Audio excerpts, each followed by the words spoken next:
Boys, welcome to my skin tier list for Urgot. I'm going to rate all the Urgot skins and tell you why they're the best and why they're the worst. Obviously, my opinions, your opinions could be completely different. If you do have a completely different opinion, let me know in the comments of your own tier list order or like why you disagree with what I'm saying. So, first, I don't know why I snapped my fingers. Frightnight Urgot. The worst skin belongs all the way down in the D tier. The problems with Frightnight Urgot is they reused assets from other champions to make it. So the torso and up is Zac. If you look at Zac's model and do a side-by-side, it's Zac's mouth, it's Zac's torso, it's Zac's head, it's... Everything here is Zac, right? So, lazy. But it's not all. The legs are Malzahar Voidlings. If you look at the legs, they are the Malzahar Voidlings with the legs removed off Malzahar Voidlings. So they've taken Zac's torso, they've taken Malzahar Voidlings, removed the legs, and said, hey, new skin. Which is a bit of an insult. The reason I'm so passionate about making skins in general is because of Frightnight Urgot. We waited about 3 years, 2 years to get an Urgot skin, and they just gave us this, like, stitched together mess, you know? So not a fan. The gun is also pretty ugly, but the SFX on Frightnight is actually pretty good.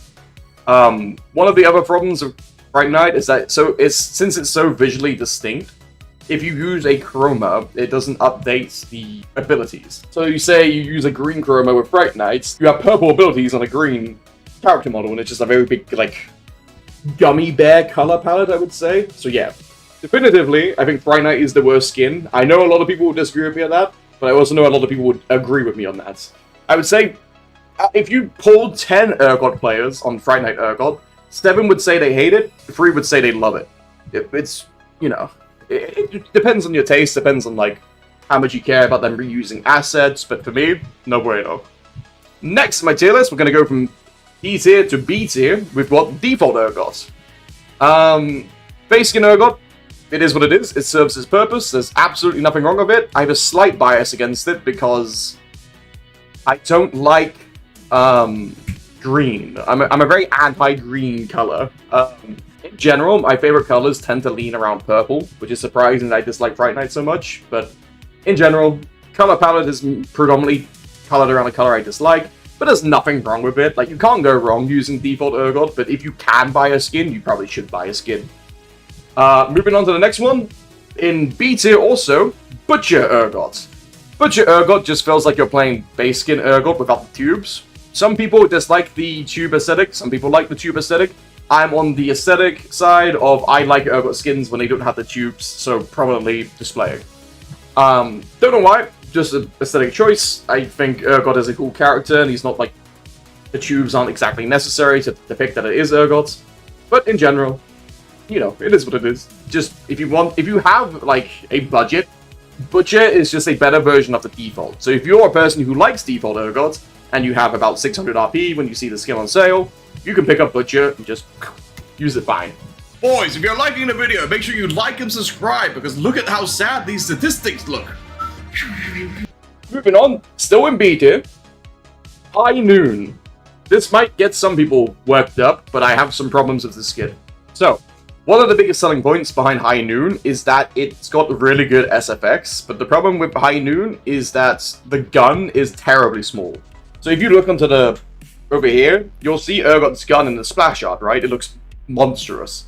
But in game, Urgot's gun is like about that big. So in the splash art, it's like a, I don't know how to make a shape with my hand. Imagine these are like, yeah, Urgot's gun arm in the splash art is like that, but like in reality, it's like that big.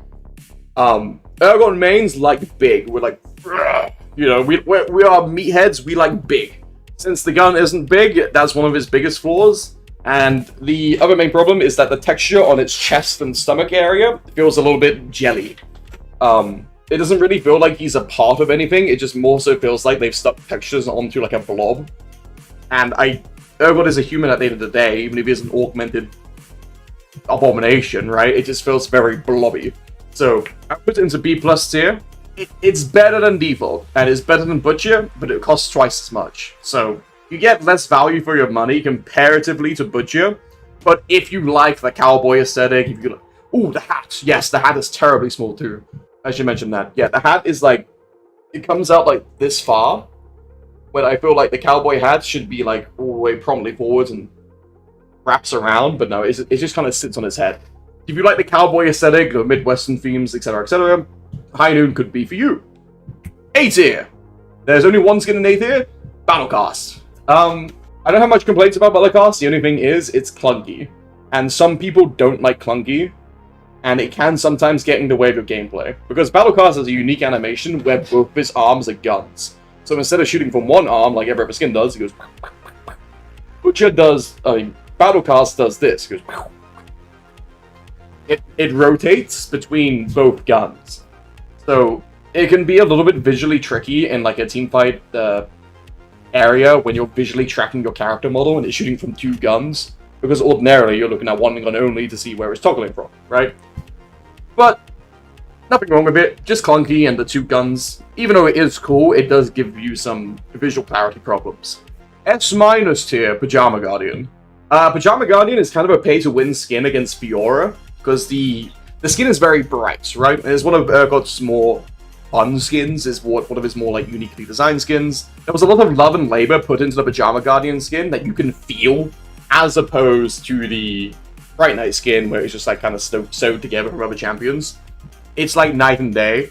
Has good SFX, has good VFX, has good chromas. Pyjama Guardian, it's up there. The only reason it's S- is because of this big boy I'm gonna show on screen now. Rise from the ocean.